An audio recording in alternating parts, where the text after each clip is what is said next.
नमस्कार। आज हम उन उद्यमियों के लिए कुछ बहुत ज़रूरी वित्तीय रहस्यों की तह तक जा रहे हैं।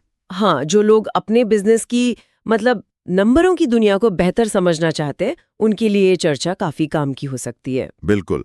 और हमारी ये जो पूरी पड़ताल है, ये अपूर्व पारिक की किताब 8 फाइनेंशियल सीक्रेट्स फॉर एंटरप्रेन्योर्स पर आधारित है। हाँ, और जैसा आपने कहा, ये कोई मोटी थ्योरी वाली किताब नहीं है, बिल्कुल। बल्कि स्टार्टअप्स के लिए, एमएसएमई मालिकों के लिए या जो बिजनेस शुरू करने का सोच रहे हैं, उनके लिए एक प्रैक्टिकल गाइड जैसी है, एकदम सीधी सरल भाषा में। हाँ, मतलब मकसद बिल्कुल साफ है। बिजनेस की समझ और पैसों के हिसाब किताब की समझ, इनके बीच जो एक गैप होता है ना, उसे कम करना। सही कहा। तो चलिए खोलते हैं इसे। किताब का जो पहला रहस्य है, और शायद सबसे बुनियादी भी, वो पैसे को लेकर हमारी सोच, हमारी मानसिकता बदलने की बात करता है। हाँ। अक्सर देखा गया है कि उद्यमी इसे लेकर डर या थोड़ी उलझन महसूस करते हैं। और ये दिलचस्प है क्योंकि ये सिर्फ कोई स्ट्रेटजी या तकनीक की बात नहीं है, ये एक अंदरूनी बदलाव की बात है। किताब का एक तर्क है कि अगर पैसे को लेकर वो डर वाली या कमी है वाली सोच है ना, तो फिर बिजनेस आइडिया कितना भी अच्छा हो, शायद टिक ना पाए। लेखक जोर देते हैं कि रोज कुछ मिनट निकालकर अपनी वित्तीय कामयाबी की कल्पना करना या पॉजिटिव बातें सोचना, अच्छा, ये पैसे को लेकर जो हमारे अंदर छिपे डर होते हैं ना, उन्हें कम कर सकता है। मतलब एक प्रचुरता वाली सोच विकसित करने में मदद करता है। ये तो हुई मानसिकता की बात, लेकिन फिर बिजनेस चलाने के लिए असल में पैसा भी तो चाहिए। फंड जुटाना पड़ता है। हाँ। और कई बार बिजनेस इसीलिए फेल हो जाते हैं क्योंकि सही वक्त पर या सही जगह से फंड नहीं मिल पाता। सही कहा। और किताब इसमें काफी प्रैक्टिकल बातें बताती है, जैसे इक्विटी देना, मतलब हिस्सेदारी बेचना, या फिर डेट यानी कर्ज लेना। क्राउड फंडिंग जैसे आजकल जो नए तरीके हैं, उन पर भी बात करती है। और साथ ही ये समझना कि निवेशक सोचते कैसे हैं। हाँ, वो क्या देखते हैं पैसा लगाने से पहले। बिल्कुल। और एक जरूरी सवाल ये भी उठाती है किताब कि भाई, शुरू में अपने ही पैसे से बिजनेस चलाना, मतलब बूटस्ट्रैपिंग, वो बेहतर है या बाहर से फंडिंग लेना? तो इसका कोई सीधा जवाब नहीं है शायद। नहीं, ये असल में बिजनेस के लक्ष्य क्या है उस पर निर्भर करता है। किताब इसमें सोचने के लिए एक फ्रेमवर्क देती है।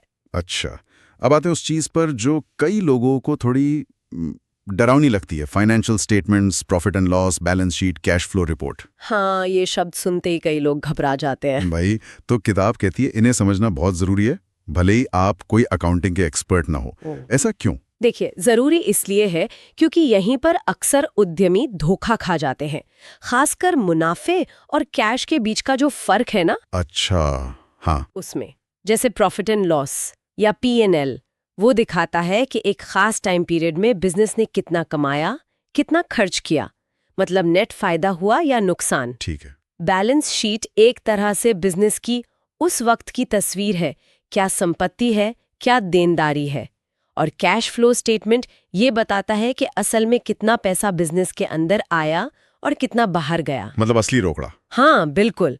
किताब यही समझाती है कि हो सकता है आपका P&L तो भारी मुनाफा दिखा रहा हो, हाँ। लेकिन अगर ग्राहकों से पैसा टाइम पर नहीं आया तो आपके हाथ में खर्च चलाने के लिए कैश ही नहीं होगा। और यही वो मुनाफे और असल कैश का फर्क है जो कई अच्छे भले बिजनेस को भी मुश्किल में डाल देता है। तो ये कैश वाली बात, ये तो वाकई बहुत ही जरूरी लग रही है। किताब में भी शायद कहा गया है कैश इज किंग। बिल्कुल बिल्कुल। जैसा किताब बताती है, कई मुनाफे वाले बिजनेस भी सिर्फ इसलिए बंद हो जाते हैं क्योंकि उनके पास मतलब सही टाइम पर कैश नहीं होता। तो ये चैप्टर क्या सिखाता है, कैसे मैनेज करें इसे? ये सिखाता है कि कैश फ्लो का अनुमान कैसे लगाएं, मतलब फोरकास्टिंग, आने वाले और जाने वाले पेमेंट्स को कैसे मैनेज करें। जैसे पेमेंट में देरी ना हो, उसके लिए क्या करें, और कैश की प्लानिंग कैसे करें। इसके लिए आसान तरीके भी बताती है किताब, जिन्हें रोज के काम में शामिल किया जा सके। ये तो बहुत प्रैक्टिकल बात हुई। अच्छा, किताब में एक और पहलू का जिक्र है, वो है नॉन फंड आधारित बैंक सुविधाओं का इस्तेमाल, जैसे लेटर ऑफ क्रेडिट, LC, या बैंक गारंटी, BG। ये क्या चीजें हैं? हाँ, ये बड़े काम के टूल्स हैं, खासकर उन बिजनेस के लिए जो ट्रेडिंग या कंस्ट्रक्शन में है या सर्विसेज देते हैं। अच्छा, कैसे? देखिए, लेटर ऑफ क्रेडिट या LC, ये एक तरह से बैंक की तरफ से पेमेंट का आश्वासन होता है। मान लीजिए आप किसी नए सप्लायर से माल मंगा रहे हैं, तो LC उसे ये भरोसा दिलाता है कि बैंक पेमेंट की गारंटी ले रहा है। ओके। और बैंक गारंटी यानी बीजी वो किसी काम को पूरा करने का या कॉन्ट्रैक्ट की शर्तें निभाने का आश्वासन देती है। तो इसमें बैंक सीधा पैसा नहीं देता? नहीं, इसमें बैंक सीधा कर्ज नहीं देता बल्कि अपनी गारंटी देता है। इससे व्यापार सुरक्षित होता है और खासकर जब आप किसी ऐसी पार्टी से डील करें और जिसे आप अच्छे से नहीं जानते तो रिस्क कम हो जाता है। ये बिजनेस को बढ़ाने में मदद करते हैं बिना अतिरिक्त फंड लिए। समझ गया। तो मतलब कुल मिलाकर जो निचोड़ निकल रहा वो ये है कि सिर्फ एक अच्छा बिजनेस आइडिया होना या बेचने की कला आना वो काफी नहीं है। नहीं, बिल्कुल नहीं। पैसों के मामले में भी समझ और आत्मविश्वास होना वो उतना ही, शायद उससे भी ज्यादा जरूरी है। सही मायने में अगर हम इसे बड़ी तस्वीर में देखें तो ये सिर्फ फाइनेंस की कुछ तकनीकी बातें रट लेने जैसा नहीं है।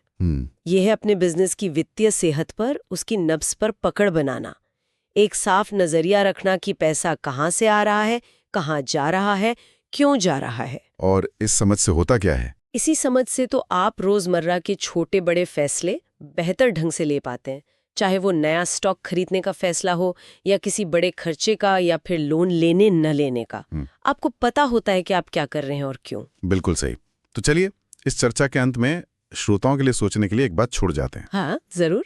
आज हमने जिन वित्तीय रहस्यों की बात की उनमें से वो कौन सा एक सिद्धांत या कौन सा एक विचार है जिस पर कोई भी उद्यमी, चाहे वो अभी शुरू कर रहा हो या सालों से बिजनेस में हो, आज ही थोड़ा गौर कर सकता है और शायद उसे अपने बिजनेस या अपनी सोच में लागू करने की कोशिश कर सकता है।